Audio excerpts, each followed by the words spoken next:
Bonjour. Did you know that sometimes a French word can be either feminine or masculine? Well, in today's lesson, we're looking at words that change meanings depending on their gender. Okay, let's have a look at a few examples. Let's start with the word poil.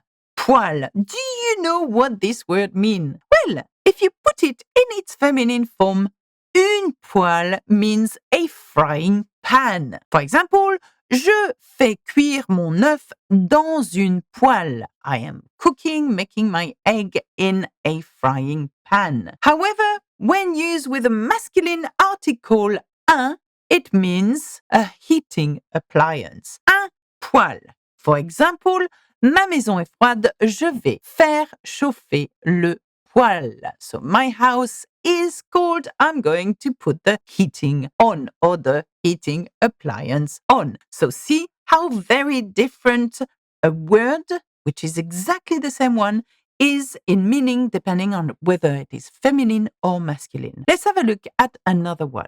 Une pendule. That means a clock. J'ai besoin d'une pendule pour regarder l'heure. I need a clock to look at the time. However, if you put un in front of it, as in the article, masculine article in front of it, it means a pendulum. Quel sera mon futur? Il me faut un pendule pour le savoir. What will be my future? I need a pendulum to know. Another word, une voile or un voile. Now, une voile is a sail, as in the sail of a boat. Je ne vais jamais partir, il manque une voile à mon bateau. I'm never going to go or leave. I am missing a sail on my boat. However, if you put it in masculine form, un voile, it means a veil. La mariée porte une robe blanche et un voile à perles. The bride wears a white dress and a beaded veil. Now let's have a look at another word. Une mousse ou un mousse. Now, une mousse in its feminine form means a foam or mousse or a type of dessert. Dans mon bain, j'aime ajouter une mousse colorée. Or, sur le tronc de l'arbre, il y a une mousse verte. Or, j'adore la mousse au chocolat. So in these three sentences, we've used the feminine word for mousse. Dans mon bain, in my bath, I love to add colored foam. Oh, sur le tronc de l'arbre, on the tree trunk, il y a une mousse verte. There is green moss.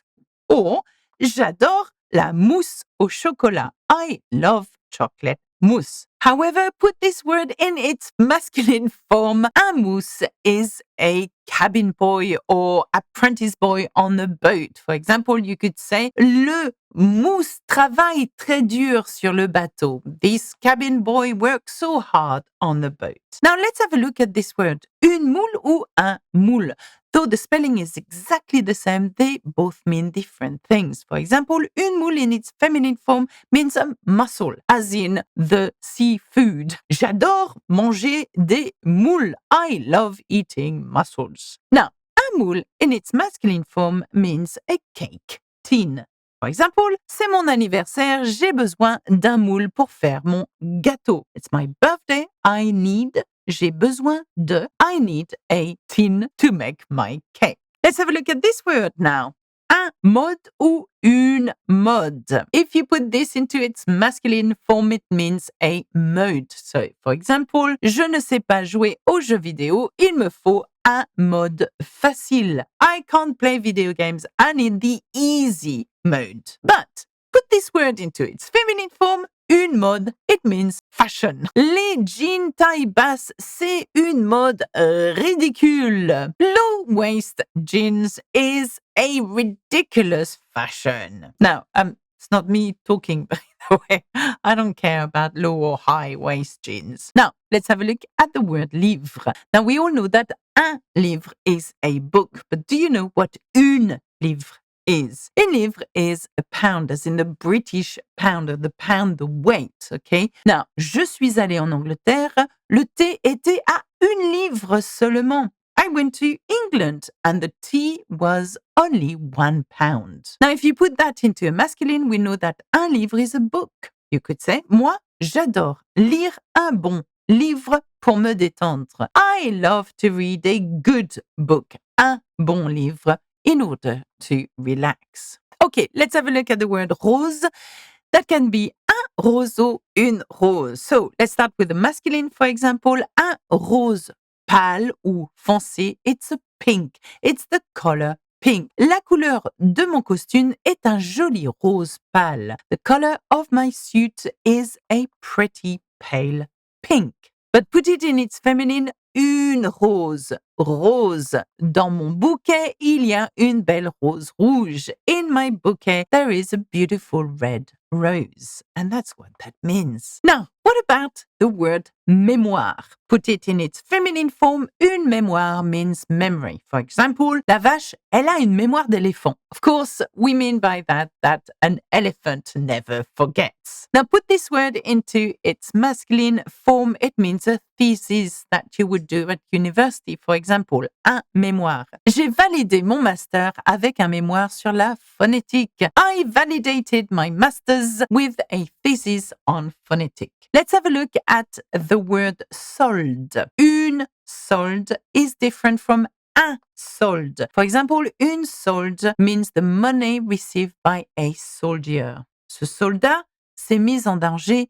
Il a besoin d'une belle solde. This soldier put himself in danger, so he needs a good solde, as in a good compensation. Now, un solde, however, means a balance. Mon compte bancaire va mal, il a un tout petit solde.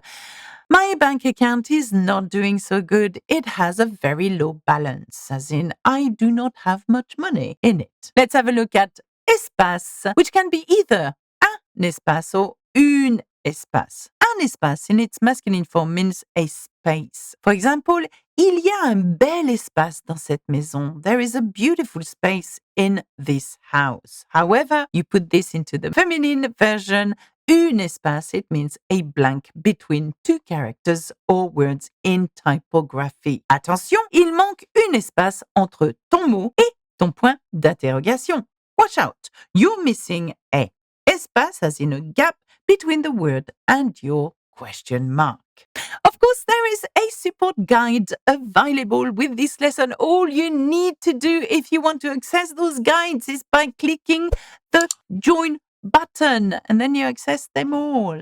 If you want to know more about the gender feminine or masculine in French, please have a look at this very popular video. That's it for me. Au revoir, à bientôt. Bisous bisous.